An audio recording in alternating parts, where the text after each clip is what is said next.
Buenas tardes, este es mi video hablando de los motores, el universal, el jaula de ardilla, el sincrónico y el asincrónico. Siento que es primero importante definir lo que son los sincrónicos y los asincrónicos. Todo esto se basa en la cualidad de estos dos motores de alcanzar sus revoluciones por minuto máximas. Para calcular las revoluciones por minuto existe una fórmula que es multiplicar 120, que corresponde a los grados que existen entre cada bobina, ya que son 3, pues son 360 grados, y luego esto lo multiplicas por el número de hercios por minuto o la frecuencia que tenga. En este caso en México serían 60, y lo vas a dividir entre el número de polos que tenga. Si nos damos cuenta, entre más polos tenga, digamos que tenga 3 polos, el motor, las revoluciones del motor van a ser menores. Estas son matemáticas simples. Un 7200 lo divides entre 3, pues te va a dar 2400. Este sería un motor sincrónico. Es un motor que alcanza esas revoluciones por minuto reales, es decir, los alcanza sin problemas.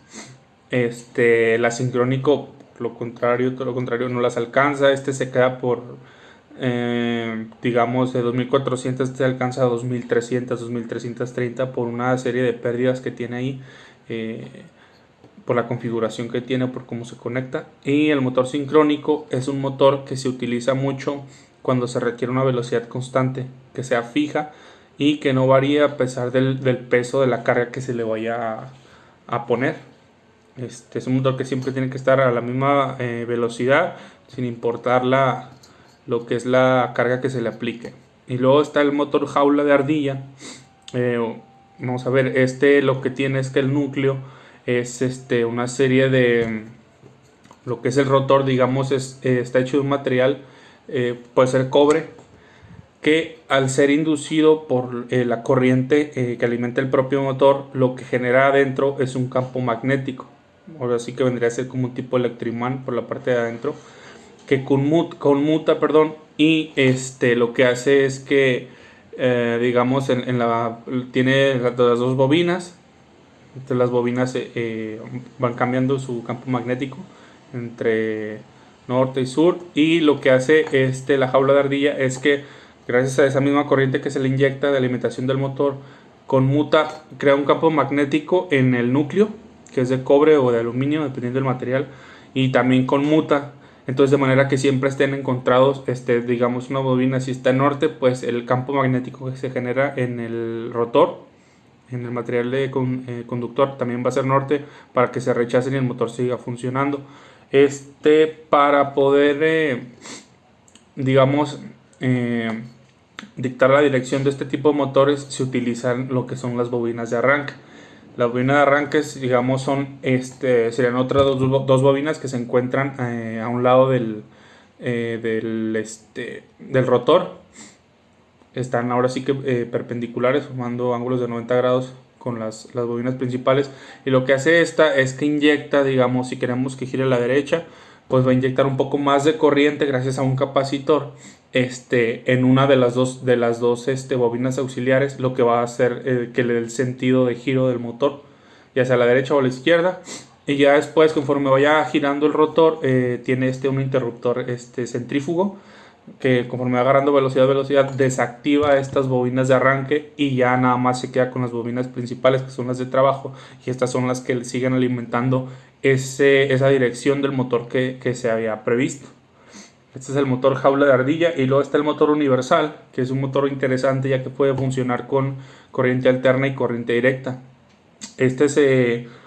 Digamos que depende de la configuración, va a trabajar con corriente alterna o corriente directa, pero en lo que estuve leyendo es un motor que se utiliza exclusivamente en corriente directa, porque es el motor de corriente directa conectado en serie que nos ofrece más par motor, es decir, más torque y mejor eficiencia. Si tú lo conectas con corriente eléctrica, se generan muchas corrientes parásitas, por lo mismo que está fluctuando el campo magnético en su interior. En su interior tiene lo que es un devanado de cobre, que se genera igual un campo magnético, y este devanado pues es inducido por lo que es unas escobillas que van tocando la parte conductora, y esta parte conductora pues es la que transmite a lo que es el rotor, que es donde está el devanado, ahí transmite lo que son el campo magnético y también va fluctuando. Pero cuando es corriente alterna, digamos que esto se podría decir es desordenado, y esto genera corrientes parásitas. Al trabajar en corriente directa, que es su funcionamiento ideal, y nos ofrece una mayor velocidad y nos ofrece una mayor fuerza o par de torque. Las aplicaciones de son principales, suelen ser motores muy livianos, es decir, son motores chiquitos. Los podemos observar principalmente en lo que son herramientas eléctricas como rotomartillos. Podemos utilizar, es donde se aprecia más su uso, donde se puede aprovechar, como menciono, por el peso que tiene y por el torque que nos pueden otorgar. También se conectan en lo que son herramientas de corriente alterna, pues, como por ejemplo un taladro que se enchufa, pues va a utilizar un motor de este tipo, y la manera pues más eficiente de variarlo pues es variando el voltaje, utilizando un potenciómetro, un resistor variable, que nosotros lo podemos observar en un taladro como el interruptor. Pues lo que tiene es un potenciómetro interno, y a nosotros al estarlo moviendo estamos variando ese voltaje, y con esto variamos la velocidad.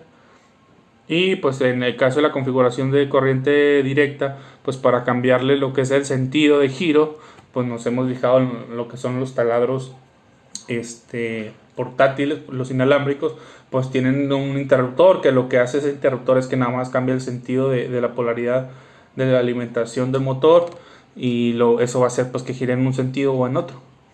Y esto es todo lo relacionado a los motores. Gracias.